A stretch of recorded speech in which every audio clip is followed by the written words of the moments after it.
This is a podcast from BFM 89.9, the business station. It is BFM 89.9. I'm Richard Bradbury. Good afternoon and welcome to Enterprise Explores, the show where we help you navigate the ever-changing universe of business from headlines to the bottom line. So, on the 2nd of January, the Prime Minister launched the PADU Centralized Database Hub, a centralized system that will house comprehensive information of all citizens that can be accessed across all government agencies.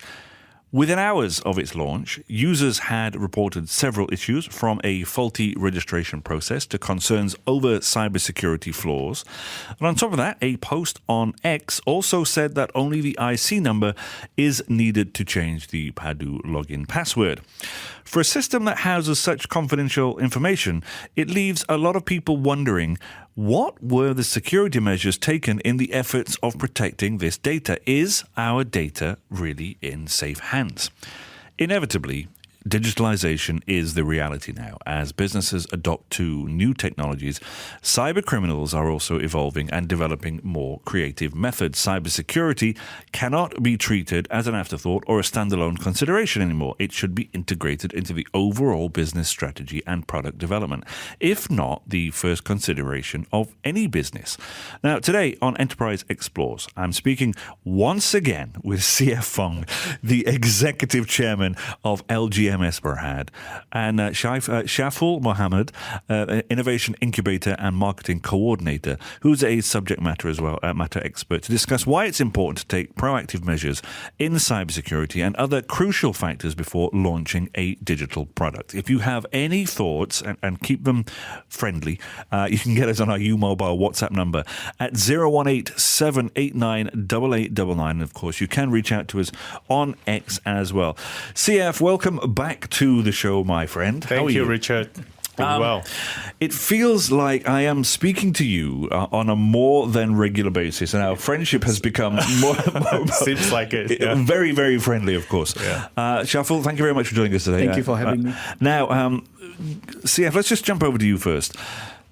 Given your expertise and experience, what are the main challenges faced by the Malaysian government, first and foremost, in consolidating data from various agencies into this new central database hub? I think data consolidation is never an easy task, right? I think the government has a very good intention to have a centralized view of data coming from all different sources. But then again, to have the view of data coming from various sources does not warrant a consolidation. There are better ways to do it. There are better ways to construct a wheel instead of pulling the data from different sources and put them into a centralized location. I'm afraid, I think what we are seeing right now is that the government is not using a modern and elegant way to construct a wheel. And of course, by building a centralized database, we are also inheriting a lot of liabilities, especially when it comes to security and the way how we manage it. And based on what you have mentioned earlier, and we have witnessed quite a number of incidents even during the launch of the database system. I think ongoing, I foresee that there could be other incidents happening, and it's not something that I would be quite positive of. Sayful, I see you nodding along here. What have you got to add to this? I tested the PADU website, right? And my expectation is 80% of my data should already be there. Yeah. But to my surprise, when I go there, I think 80% of my data is not there. So my question is about the data accuracy and also the robustness of the privacy of the data. Stop me from entering any other data in the website. Right. Again, like what CF is saying, the robustness and also the accuracy is very important for people like me. So the data that you did have access to and that you could see, was it accurate? Was it up to date? It is a little bit outdated. I don't have any data of my household, my wife and my kids. And apparently I still work as an executive in my company, which is about 15 years ago. Oh, wow. Yeah. So the data is 15, some of it is 15 years out of date. Some of it is 15 years ago, yeah. Wow. Yeah. The reason I went ahead and signed up is because I wanted to validate some of the data that the government had on me, right? But to my surprise, a lot of this information were missing, and it's either outdated or missing. And so officially, I'm still single. My wife may not like it, but officially, I'm still single. And the thing is, you see, it seems to me it's more like a data entry project than a data validation project, right? So supposedly, we would expect the government would have all the sources of data put in together, and then we really go and validate the data. It feels like just a big mail merge experiment. Indeed, it is. Exactly. It is. Is that essentially what it is? Do we think? I think so, but you see, the bigger concern I have is that when it comes to this data validity, right? If we pull data from various sources like this and put into a centralized database, how do we ensure that in the future the data are accurate? Now, some of our data, our personal data, will not change. Like for example, our birth date, we will not change the birth date, but there's some data will constantly evolving. Like for instance, our position in the job, we may move address. There's many other things that may change. Your tax bracket. Yeah, and some of this information are residing in these different various government agencies. Like for example, if you buy a vehicle, register a number, it will be JPJ, right? So how do we ensure that the data is updated? Now, of course, the government say that they have an API gateways, to do a synchronization and all that. But without without the transparency, we have no idea how things are built and how things are being managed. So one of the things that I would advocate to the government is that at least share with us the framework. At least have a white paper to share with everyone, give the rest, the public, the confidence to use it. Yeah. Okay, so when we look at like companies who do want to create a central database hub, or a community database, or even a digital platform product, what are the factors that you need to consider before introducing it to the public or the consumers? In my own experience, right, we have this vulnerability test, whether the data or the website itself, is it like penetrable, is it hackable, and all that thing. So if the element in this test is not, I would say like pass, we will not put it in the public because it is a very it's dangerous. Yeah, dangerous. And I've done a project some sort like this, right? So I just release it internally first for the first 6 months. And I really stress test it with two elements, the software elements and also the manual element, the people element, meaning that there's a people who try to go in and do all that things for me to assess it. I mean, even when we do things internally here, the point is, whether it's a database or our website or whatever, it essentially gets released to us first, and our IT staff or whoever will say, try and break this thing. And then, if you can break it, tell us how you broke it. And then once they fix that, then they'll consider releasing it to the public, right? You go through that's how you normally do it. Staging process. Talk me through the staging process. But back to the database, right? You see, our ultimate objective is to have a view about everyone's information, right? You want to have an intelligence of a person, right? So in order to do that, right, in the terminologies of database design, we do not need to have a database virtually. We really do not need to have a database. What we need to have is actually a virtual view. Now, a virtual view can be easily constructed. Virtual view basically defines what data you need and put them together, and then you have a view. Now, once the data once you have access to the data that over the view, you can destroy the data after use. You do not need to store the data.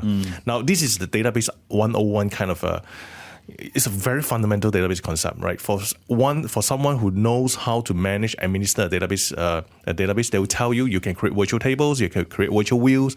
There are many things you can do in order to support the objective of viewing a data. You do not need to build a database. Right. So just, playing devil's advocate here, had they decided to speak to certain IT experts, maybe they did, I don't know. But I'm sure they have. They would say you don't need to do it in the way that you're doing it. Yes. You see, we also have a lot of examples out there, like case studies, like just use our neighbor, for example, Singapore government. How do they have a consolidated view of the citizens, right? They use API gateways. They use a virtual view. They are not building a centralized database. They are not pulling data from all different sources, store them into one place. They're using a virtual view. They're using API gateway. And why is it so difficult for us to, observe some best practices and make use of it? Why do you think it is so difficult? Why do you think they've chosen to go this route? I have no idea. I need to ask the advisor, whoever is advising the government. I think for us, we also in terms of like marketing, reputation of people who are building something is also important, right? Because we heard that this is You can say that, I can't. because if you heard like this system is built by, let's say, the founder of Telegram, Right. The reputation of it being very secured is there, right? Because like in cybersecurity, the expert is like, it's like checking a house, which door can be bricked in, which lock is not really secure, that kind of thing. So we as a public are asking whether is the expert there to at least validate. Yeah, the way I see the expert is defined by two things, right? Experience and exposure. Now, how much exposure do we have for the people who build, a system? Experience, we may have the experience, but what kind of exposure do we have? Right. Okay, just before we take a break then, for database and digital platforms projects that are undertaken by the government, what role do you think various government agencies like the National Cybersecurity Agency and Cybersecurity Malaysia play in ensuring the security of these digital platforms? This is a tough topic because right now I think the government is also sorting out the roles and responsibilities of various different agencies respectively. I think without even going to the national level, right, the various agencies respectively, like transportation, income tax, they have their own accountability, right? Some of the things that we have been observing over the years, a lot of data leak incidents were actually caused by sometimes the negligence, sometimes it's also I'm not sure whatever you call it, but the government have not demonstrated a consistent way of how they manage that security well. That's one of the concerns, and that's also one of the reasons why I see the public do not have full confidence, when it comes to PADU. Yeah. Shaful? I think like for what that I see, and my wish list is like this Cybersecurity Malaysia, if they can like analyze all the sample of like data breakage, so do some incident analysis and reporting, then develop a case study, and then you always reform the policy based on real case study that you receive from the public, right? I think one of the reasons, we know within this room, we have looked around externally as well and talked about how many people are now signing up for this, and that number, as we know, is declining. It's not likely to improve. Yep. I think one of the big issues is it's not just the fact that information and it's been breached. So it's accountability. Yeah. Nobody is coming forward and saying, okay, we didn't do things correctly, or we messed up, or whatever, bear with us and we'll fix it. There doesn't seem to be any of that discussion, correct? Yeah. I think one of the biggest issues is also trust. Without the confidence, trust comes with accountability. Yeah, exactly. So when there's no clear accountability, and obviously there's no transparency when it comes to the structure of the database, how the infrastructure is built. I think it's kind of difficult to gain trust. The government will continue to face challenges when to encourage sign up. I, for one, myself, personally, I was having a different expectation when I was told that the database supposedly contains information about us. But to my disappointment, a lot of the information are incorrect. Either incorrect or is missing. Okay, we need to take a short break. Folks, stay with us, of course. You're listening to the all-new Enterprise Explores, the show where we help you navigate the ever-changing universe of business, from the headlines to the bottom line. And today we are exploring cybersecurity and other critical factors to be taken into consideration or incorporated prior to launching a digital product, with CF Fong, the Executive Chairman of LGMS Berhad, and Sayful Mohammad, Subject Matter Expert, Innovation Incubator and Marketing Coordinator. I'll be right back here after a few messages here on BFM 89.9, the business station. Billions from me. BFM 89.9, the business station. BFM 89.9, the business station. Welcome back to the all-new Enterprise Explores, the show where we help you navigate the ever-changing universe of business, from the headlines to the bottom line. And I'm Richard Bradbury, and today we are exploring cybersecurity and other critical factors to be taken into consideration or incorporated prior to launching a digital product. Of course, in the studio with me right now is CF Fong, Executive Chairman, LGMS Berhad, and Sayful Mohammad, Subject Matter Expert, Innovation Incubator and Marketing Coordinator. I guess we should probably talk about legal and regulatory considerations that should be or need to be addressed, especially in terms of data protection laws and industry-specific regulations. You see, right now we have PDPA, Personal Data Protection Act, and one of the biggest highlight here is that the PDPA does not cover accountabilities from the government, meaning, i.e., if any government employees leaked out data or caused data leakage, due to negligence or whatnot, no one is accountable, right? So, and when this applies to PADU, again, like I said before, if there's any database I would like to hack as a hacker, this would be the first target I would consider. It's a digital gold mine. Yes. Even though the data might be 15 years out of date in some places. Sayful, for the private sector and for SMEs, should they outsource their cybersecurity remit or maintain it in-house? I'll ask you this first. Throughout my experience, there are both pro and con in outsourcing and maintain it in-house. I would like to go with the hybrid approach because you need some control. So that's why you need to maintain it inside your own organization. But, the world is moving so fast. Outsourcing do have, I would say, benefits. You barely cannot catch up with all the AI technologies and everything. And I feel that now people are also using AI to hacks into things, right? So a hybrid approach is the best way to go. Okay. CF? Yeah, I think cybersecurity is an ever-growing industry, right? We have a lot of catch-up to do. I agree with Sayful that hybrid is the way to go. But first of all, as any sizes of organizations, we have to do a self-evaluation first. Like, what are the most important goals for the business?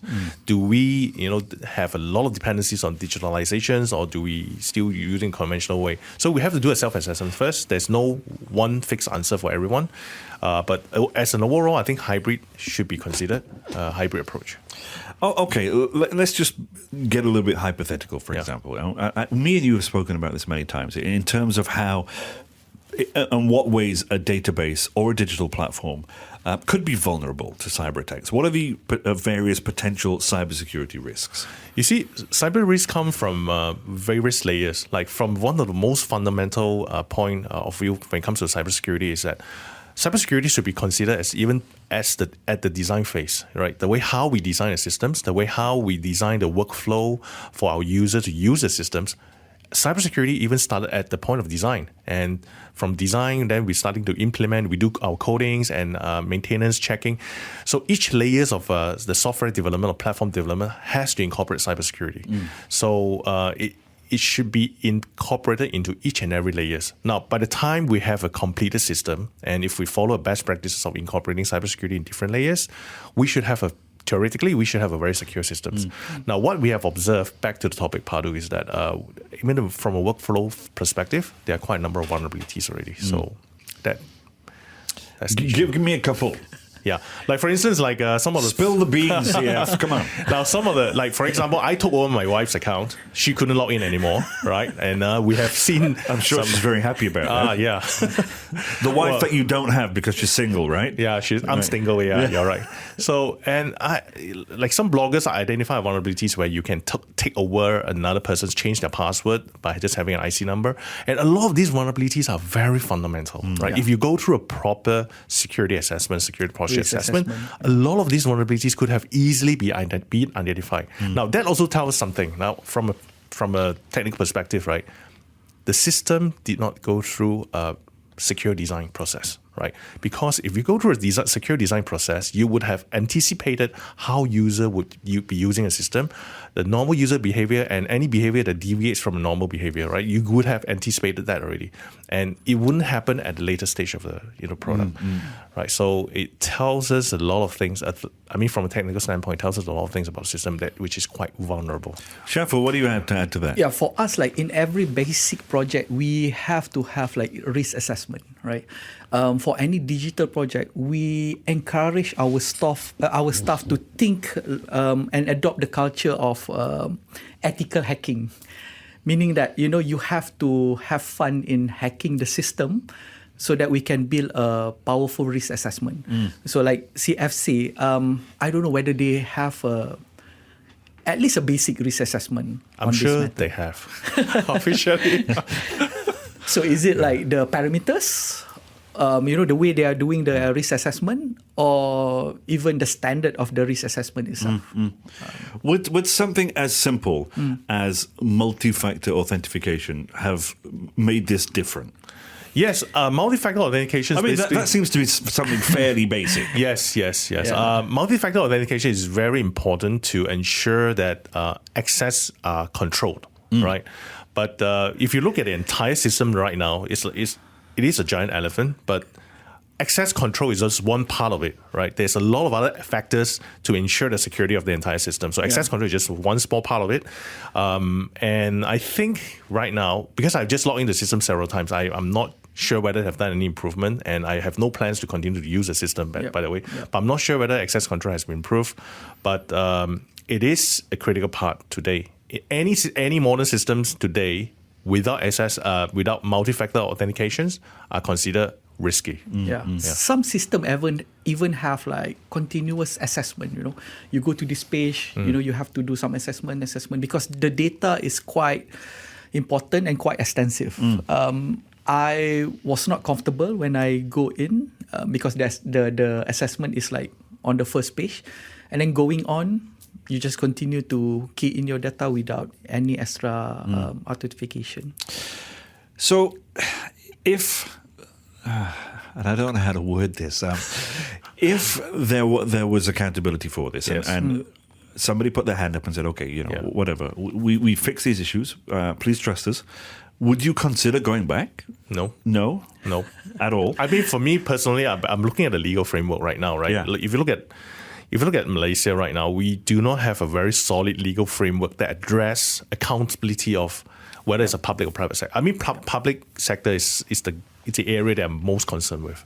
Right now, we do not have a legal framework to address accountability of public sector. So until that is being addressed, otherwise I wouldn't be having full confidence. One of the most highly risky is human negligence, right? And the fact that government is not covered by PDPA, and I've also have no information on how well the government servant who are handling this train on the negligence, phishing and all that, make me a little bit worried about the whole. I'll tell you what worries me is that people like you two, for example, are in a position where you don't necessarily need any of the government handouts that are. I might. You might. Eventually, you might. But there are people who are less fortunate, right? Who might want to sign up for this because they need these, incentives and whatever. Yes. They are the most vulnerable, and they are the most likely people to be hacked because they are not as knowledgeable, right? That's accurate to say that, correct? They may not be as technical savvy. That's what I mean, as people are living in the urban areas. But the other thing, you brought up a very important point, because those beneficiaries of subsidies, right? They may or may not have access to technologies in order to validate the data. Yeah, you see, the way how I see it, if the government truly wants to help the B40s, they could have started projects to consolidate the data themselves, right? To validate the data themselves through various agencies, of course, without creating a database, and then involve the B40. We can go through an offline exercise to go through a registration process. But what we are seeing now is that basically we are publishing everyone's data on the internet, and it basically doesn't really serve the purpose of the initial intention. And to them, like, their motivation is the handout, right? Yeah. Maybe data security is secondary. Perhaps. The danger of manipulating that is, I feel, is not. Yeah, no, I agree. Okay. Yeah. On that note, let's take a short break before we all get into trouble. We'll be right back after these messages, of course. You are listening to Open for Business here on BFM 89.9, the business station. Bulldozing fine measures. BFM 89.9, the business station.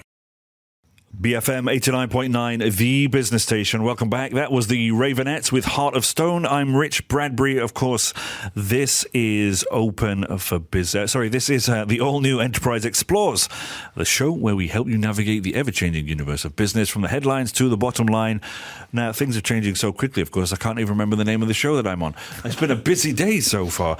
Now, of course, in the studio with me, I'm speaking with Sia Fong, the Executive Chairman of LGMS Berhad, and Sayful Mohammad, Mohammad, subject matter expert, Innovation Incubator and Marketing Coordinator. We are exploring cybersecurity and other critical factors to be taken into consideration. There's an elephant in the room. We've been speaking about it for quite some time now. Before I let you guys go, and I think let's talk about good practices, CF. Let's start with you from a cybersecurity standpoint.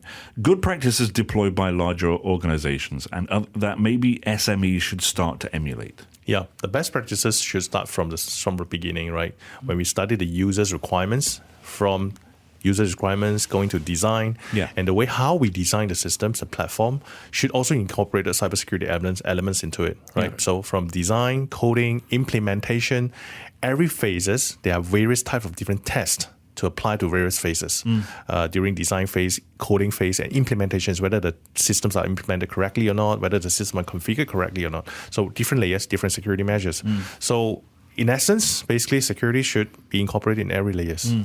Sayful, do you have anything to add to that? Yeah, I think one of the things that people always forgot that they have to, make sure that they implement something scalable, because in the world of digital, it can be like shoot up the next Suddenly day. You've got 100,000 users or 200,000. Yeah. For me, like implement something scalable, a scalable architecture that you already plan in the beginning. If this thing is scalable, you have your plan B, plan C. Didn't the website crash on the first day from what I think it has some congestions. Some website, I'm not sure which one. Some website. These kind of congestions things are not even supposed to happen today. How many times have you been through, let's say, large shopping website, and then you couldn't access the website during holiday seasons? And all of these websites are well prepared because the existing technologies are already capable to support any platforms and website to handle huge surge of traffic. Correct. When a website couldn't handle huge surge of traffic, it only tells you one thing, right? The planning, the preparation was not done properly. Okay, I want to move over to you, Sayful.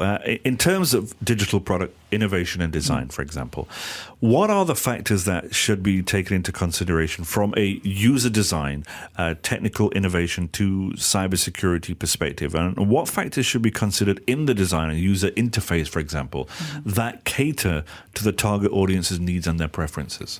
I think CF mentioned it before. For me, I look into first, for us, forefront is always security. We have to pass the security test. And then we go into the UI UX, make it very, very, very friendly. Then accessibility, make sure that when people go in, it's easy to access and then they are comfortable in the website. And now everything need to be responsive. People don't like to wait for something to load and things like that, right? So all this is a basic pillar thing for you to have the website. I'll tell you now, if a website for me doesn't load, almost instantly, I'm not interested. It doesn't matter what they're doing for me. And then once it does load, if it looks like it was designed in 1989, I'm moving on. Yes. Correct. All right. Yes. UX is such a fundamental thing nowadays. Yes.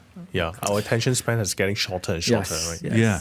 Okay, so how can businesses forecast better when looking at scaling? You just mentioned it there, the digital platform in the future.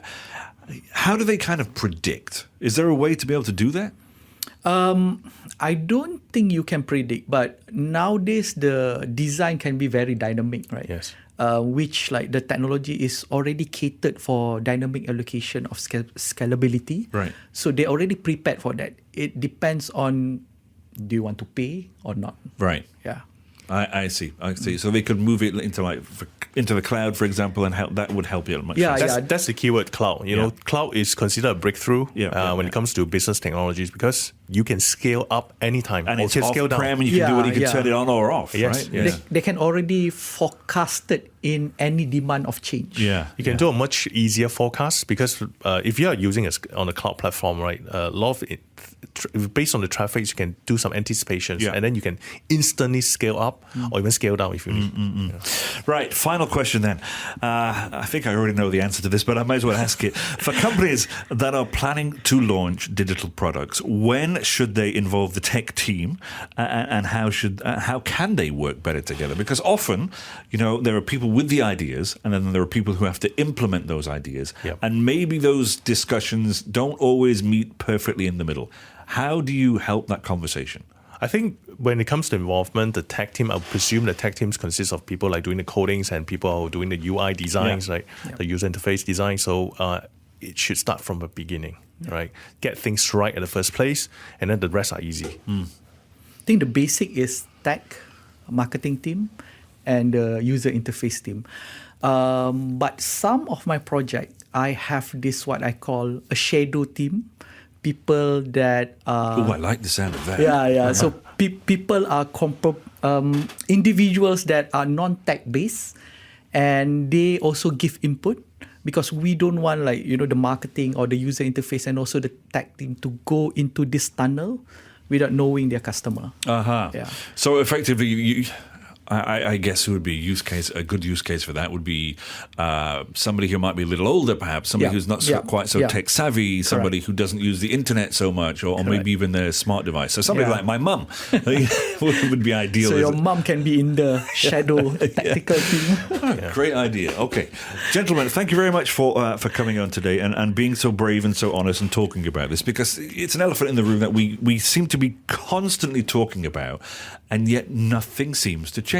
And CF, I see you nodding your head. I wish we had cameras here in the studio. Right. Okay. Thank you very much for coming on. Thank you. Thank you.